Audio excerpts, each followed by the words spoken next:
మోకాళ్ళ నొప్పులనేవి ఇవాళ మన దగ్గర పెద్ద సమస్యగా మారిపోయాయి. ముఖ్యంగా పోటెత్తే మోకాళ్ళ నొప్పుల మూలంగా మలి వయసు జీవనమే దుర్భరంగా మారుతోంది.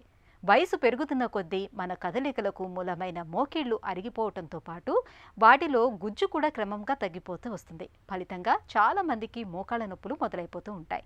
ఇలాంటప్పుడు మనలో చాలా మంది వెంటనే మోకీలు మార్పిడి సర్జరీ చేయించుకోవటానికి సిద్ధపడుతూ ఉంటారు. అసలు మోకాళ్ళ నొప్పులకు సర్జరీకి ఎప్పుడు వెళ్ళాలి, మోకీలు మార్పిడి విధానం ఎలా ఉంటుంది మొదలైన వివరాల గురించి ఇప్పుడు తెలుసుకుందాం.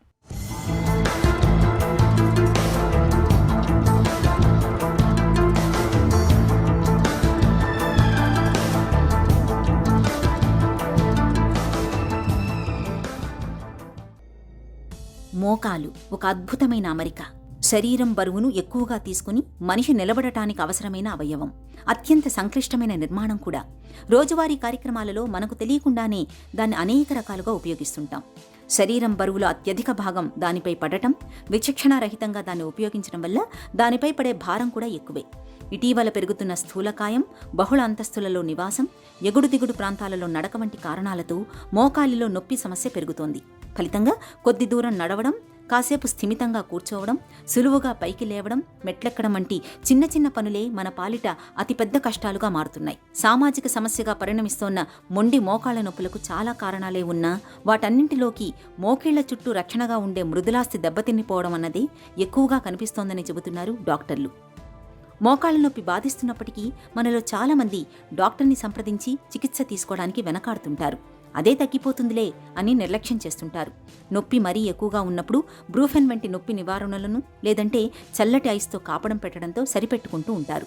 లేదా ఇరుగు పొరుగు సలహా మేరకు మోకాళ్లకు రబ్బరు తొడుగులను వాడుతుంటారు. నిజానికి మోకాలి నొప్పి వారం రోజులకు పైనే కొనసాగుతూ ఉంటే తప్పనిసరిగా డాక్టర్ని సంప్రదించాలి. సమస్యను బట్టి నిపుణులు చికిత్స చేస్తారు. ఒకవేళ పెద్ద వయసు వారిలో అయితే అవసరాన్ని బట్టి శస్త్రచికిత్స, మోకాలి మార్పిడి ఆపరేషన్ కూడా అవసరం కావచ్చు. మోకాళ్ళ అరుగుదల అనేది చాలా మోస్ట్ కామన్గా వచ్చే ప్రాబ్లం అండి. ఆర్థోపెడిక్ డిపార్ట్మెంట్లోనే మనం చూసినట్లయితే మోస్ట్ కామన్గా వచ్చే కంప్లైంట్ నడుము నొప్పి, దాని తర్వాత వచ్చే నొప్పి ప్రాబ్లం మోకాళ్ళ నొప్పి. మోకాళ్ళ జాయింట్ అనేది 3 ఎముకలతో తయారవుతుంది. ఒకటి తొడెముక, ఇంకొకటి కాలెముక, మూడోది మోకాలు చెప్ప.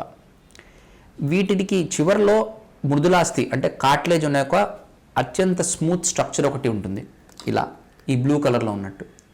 ఇది ఎప్పుడైతే వయసుతో కానీ లేకపోతే ఇతర దెబ్బలతో కానీ అరిగిపోతుందో లేకపోతే పాడవుతుందో దాన్ని అరుగుదల అంటారు. ఈ అరుగుదల అనేది ఒక కారణంతో వచ్చినట్టుగా కాదు. ఈ అరుగుదల అనేది ఒక కంటిన్యూస్ ప్రాసెస్. ఒకసారి వచ్చిన తర్వాత మనకి అలా పెరుగుతూ పెరుగుతూ పెరుగుతూ వెళ్తూ ఉంటుంది. మోకాళ్ళ అరుగుదల అనే దానికి స్పెసిఫిక్గా ఒక కారణం అంటూ ఉండదండి. మోకాళ్ళ అరుగుదల అనేది కొంతమందికి వయసు పెరిగిన తర్వాత వాళ్ళకి ఎప్పుడైతే మృదులాస్థి స్లోగా వీక్ అవుతూ అలా పాడవటం అనేది జరుగుతూ ఉంటుంది. అదే కొంతమందికి ఈ కీళ్లవాతం అనే జబ్బు ఉండటం వల్ల వాళ్ళకి తొందరగానే అంటే కొంచెం ఎర్లీ వయసులో 40 ఏళ్లకే వాళ్ళకి పూర్తిగా మోకాళ్ళు అరిగిపోయినట్టు జరుగుతూ ఉంటుంది. అలాగే ఇంకొంతమందికి ఎప్పుడో ఒక దెబ్బ తగలటం, ఆ దెబ్బను సరిగ్గా ట్రీట్మెంట్ తీసుకోకపోవటం వల్ల లోపల ఎప్పుడైతే కండరాలు తెగటం కానీ లేకపోతే ఇతర దెబ్బలు అనేవి తగలటం వల్ల అప్పుడు వాళ్ళకి ఈ అరుగుదల అనేది త్వరగా వచ్చే అవకాశం ఉంటుంది.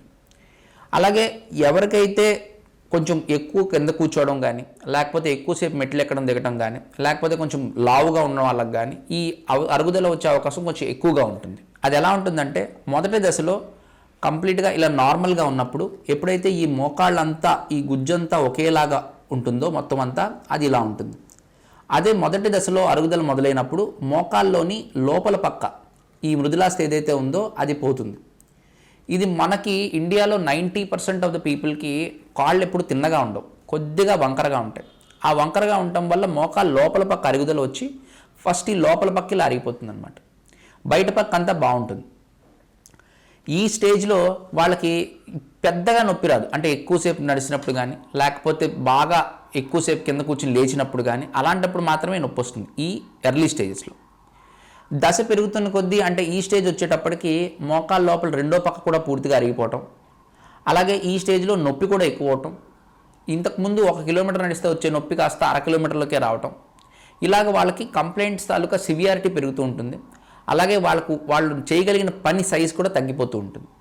ఇది ఇంకా అడ్వాన్స్ స్టేజ్. ఇంకా ఫైనల్ స్టేజ్లో ఇలా పూర్తిగా కంప్లీట్గా మోకాలంతా ఆ మృదులాస్తంతా పాడైపోయి ఈ మోకాలు చిప్ప కానీ అది కానీ ఈ కొత్తగా బయట నుంచి బోన్ ఫామ్ అయ్యి ఇవన్నీ జరుగుతాయి. సో ఈ దశలను బట్టి ట్రీట్మెంట్ అనేది ఆధారపడి ఉంటుంది. ఈ దశలను బట్టి లక్షణాలు వస్తూ ఉంటాయి. మొదటి దశలో బాగా నడిస్తే నొప్పి రావటం, కింద కూర్చుని లేవటం కష్టంగా ఉంటుంది. అలా దశలు పెరుగుతున్న కొద్దీ, సివియారిటీ పెరుగుతున్న కొద్దీ వాళ్ళకి ఇబ్బందులు ఎక్కువ అవుతూ ఉంటాయి. మోకాళ్ల నొప్పులు మరీ దారుణంగా తయారై కదలికలు మరీ కష్టమైపోతే మోకీలు మార్పిడి అవసరం పడుతుంది. మోకీలు మార్పిడి శస్త్రచికిత్సలో ప్రధానంగా కోత తక్కువగా ఉండాలి. వాడే కృత్రిమ కీలు అమరిక చక్కగా మన్నాలి. ఈ రెండింటినే ప్రధానంగా చూస్తారు ఎవరైనా. కోతలకు సంబంధించి ఇప్పుడు అత్యాధునిక పద్ధతులు వచ్చేశాయి.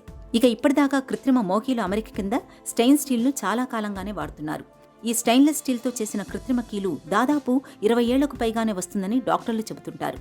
ఇటీవలి కాలంలో మరింత ఎక్కువ కాలం మన్నే కృత్రిమ కీళ్లేమైనా ఉన్నాయా అని చేసిన పరిశోధనల్లో తాజాగా ఆక్సినియంతో చేసినవి దాదాపు 30 ఏళ్ల వరకు మన్నే అవకాశం ఉందని పరిశోధనలు చెబుతున్నాయి. మోకాళ్ళ అరుగుదల అనేది ఒక కంటిన్యూస్ ప్రాసెస్. మొదట నార్మల్ మోకాల దగ్గర నుంచి పూర్తిగా అరిగిపోయే మోకాల దాకా ఈ స్టేజ్లు బట్టి ఉంటుంది. ఎప్పుడైతే మా దగ్గరికి, అంటే ఇప్పుడు మా అను హాస్పిటల్లో మేము ఎప్పుడైతే ఈ ఎర్లీ స్టేజెస్ ఆర్థరైటిస్లో కనుక మా దగ్గరికి వస్తే, అంటే ఎప్పుడైతే ఈ మోకాలు ఒక పక్క మాత్రం అరిగినప్పుడు మా దగ్గరికి వస్తే దీన్ని మేము రీఅలైన్మెంట్ ఆస్టియోటమీ అని ఒక ప్రొసీజర్ చేస్తాం. అంటే ఏదైతే వంకరగా ఉన్న ఎముకతో వల్ల, మోకాల వల్ల లోపల పక్క మాత్రమే బరువు వెళ్తూ ఉంటుందో దాన్ని మోకాలు తిన్నగా చేయటం వల్ల మోకాలు ఈ బయట పక్క ఏదైతే ఈ నార్మల్ సైడ్ ఉందో, అంటే కార్టిలేజ్ ఏదైతే నార్మల్గా ఉందో అటుపక్క నుంచి బరువు వెళ్ళేలాగా ఒక చిన్న సర్జరీ చేస్తాం. దాంతోపాటు మోకాళ్ళలోకి పిఆర్పి ఇంజెక్షన్ అని ఇస్తూ ఉంటాం. ఈ పిఆర్పి అనేది ఏంటంటే స్టెమ్ సెల్స్ లాగా అనమాట. మన బ్లడ్లో, మన బాడీ నుంచి బ్లడ్ కలెక్ట్ చేసుకుని దాంట్లోంచి ప్లేట్లెట్స్ని సెపరేట్ చేసి ఆ ప్లేట్లెట్ రిచ్ ప్లాస్మా అనేది తయారు చేసి ఈ మోకాల్లో ఎప్పుడైతే మేము ఈ సర్జరీ కానీ లేకపోతే ఆర్థ్రోస్కోపీ అని, అంటే కీహోల్ ఆపరేషన్ ద్వారా ఎప్పుడైతే ఆ పాడైపోయిన కార్టిలేజ్ని క్లియర్ చేయడం లాంటి సర్జరీ చేసినప్పుడు ఈ పిఆర్పి ఇంజెక్షన్ ఇస్తాం. ఈ పిఆర్పి ఇంజెక్షన్ ఇవ్వటం వల్ల వాళ్ళకి ఈ ఏదైతే కార్టిలేజ్ డ్యామేజ్ ఉందో అది మళ్ళీ రికవర్ అయ్యే ఛాన్సెస్ ఉంటాయి. ఈ ఎర్లీ స్టేజ్లో మనం మోకాళ్ళ నొప్పులను ఐడెంటిఫై చేసి మోకాళ్ళ అరుగుదలను ఐడెంటిఫై చేస్తే అప్పుడు మనం ఈ జాయింట్ ప్రిజర్వేషన్ అనే టెక్నిక్స్ ద్వారా వీళ్ళ మోకాలు కనీసం ఇంకొక 10 సంవత్సరాల పాటు నొప్పి లేకుండా ఉండే అవకాశాన్ని మనం ఇవ్వచ్చు. ఈ స్టేజ్లో రీచ్ అయ్యేది చాలా తక్కువ మంది వస్తూ ఉంటారు. ఎందుకంటే చిన్న నొప్పే కదండి, పర్వాలేదు, మందులు వాడుకుందాం, వెయిట్ చేద్దాం, లేదంటే పని తగ్గించుకుందాం అని చాలామంది అనుకుంటారు. కానీ ఈ స్టేజ్లో కనుక రీచ్ అవ్వకపోతే జాయింట్ ప్రిజర్వేషన్ ఆప్షన్ అనేది ఉండదండి. అప్పుడు మనం నెక్స్ట్ స్టేజ్, ఈ స్టేజ్కి వెళ్ళినప్పుడు, అంటే ఈ మోకాలు ఈ రెండో పక్క కూడా అరిగిపోవడం లాంటివి జరిగినప్పుడు, లేదా పూర్తిగా పాడైపోవడం ఇలా జరిగినప్పుడు, అలాంటప్పుడు మా దగ్గరికి వస్తే అప్పుడు వేరే ఆప్షన్ ఉండదండి. అప్పుడు వాళ్ళకి జాయింట్ రిప్లేస్మెంట్ మాత్రమే చేయాల్సి ఉంటుంది. అప్పుడు జాయింట్ రిప్లేస్మెంట్ అంటే ఈ మోకాలు ఏదైతే పాడైపోయిందో దాని మీద ఉన్న ఆ ఏదైతే పాడైపోయిన పొర ఉందో ఆ పొరంతటిని క్లియర్ చేసి దాని ప్లేస్లో కొత్తగా ఒక జాయింట్ అనేది పెట్టడం. సో ఇలా దశలు బట్టి ట్రీట్మెంట్ అనేది డిపెండ్ అయి ఉంటుందండి. బట్ ఫైనలీ ఈ ఆస్టియోఆర్థరైటిస్ గురించి తెలుసుకోవాల్సిన మోస్ట్ ఇంపార్టెంట్ థింగ్స్ ఏంటంటే, మోకాలు అరుగుదల అనేది జబ్బు కాదు, ఇది సామాన్యంగా అందరికీ వచ్చేదే. వయసును బట్టి వస్తూ ఉంటుంది. కొంతమందికి 40 ఏళ్ళకి రావచ్చు, కొంతమందికి 50కి, కొంతమందికి 60కి రావచ్చు. ఇది మొదట లక్షణాలు వచ్చిన దగ్గర నుంచి కూడా దీనికి తీసుకోవాల్సిన జాగ్రత్తలు, అంటే కింద కూర్చోవటం మానేయటం, వీలైతే బరువు తగ్గటం, మెట్లు ఎక్కడం దిగడం తగ్గించడం లాంటి జాగ్రత్తలు తీసుకోవటం. అవి తీసుకుంటున్నా కూడా నొప్పి తగ్గినప్పుడు ఎర్లీ స్టేజ్లో, అంటే కొంచెం నొప్పి మొదలవుతున్న దశలోని డాక్టర్ దగ్గరికి చేరుకుంటే అప్పుడు మోకాల్లోకి పిఆర్పి ఇంజెక్షన్ ఇవ్వటం కానీ, ఆర్థ్రోస్కోపీ చేయడం కానీ, లేకపోతే జాయింట్ రీఅలైన్మెంట్ చేయడం కానీ చేస్తే అదే మోకాలు ఇంకా ఫర్దర్గా ఫాస్ట్గా అరిగిపోకుండా ఉంటుంది. అల్టిమేట్గా ఫాస్ట్గా అరిగిపోతున్న తర్వాత, అంటే పూర్తిగా అరిగిపోయిన తర్వాత జాయింట్ రిప్లేస్మెంట్ ఒకటే మార్గం. నిత్య జీవితాన్ని దుర్భరంగా మార్చే మోకాలి నొప్పిని నివారించుకునేందుకు వీలుగా ముందుగా అధిక బరువును వదిలించుకోవాలి. ఎత్తుకు తగ్గ బరువు ఉండేలా ఆహారం, వ్యాయామాల విషయంలో తగిన జాగ్రత్తలు తీసుకోవాలి. ఏదైనా పని మొదలుపెట్టే ముందర అకస్మాత్తుగా మోకాలిని కదిలించకూడదు. గబుక్కున లేవడం, కూర్చోవడం చేయకూడదు. జాగింగ్ లేదా రన్నింగ్ చేసే ముందు కాసేపు తప్పనిసరిగా నడవాలి. మోకాళ్లకు శ్రమ కలిగించే వృత్తుల్లో ఉన్నవారు చాలినంత విశ్రాంతిని తీసుకుంటూ ఉండాలి. మోకాళ్లు మడిచి కూర్చోవడం సాధ్యమైనంతగా తగ్గించాలి. కాలికి సౌకర్యంగా ఉండే పాదరక్షలు మాత్రమే ధరించాలి. ఎక్కువగా హీలుండే పాదరక్షలను వేసుకోకపోవడమే మంచిది. ఇలా అన్ని రకాలుగా తగిన జాగ్రత్తలు తీసుకుంటే మోకాళ్ల నొప్పుల్ని చాలా వరకు నివారించుకోవచ్చు.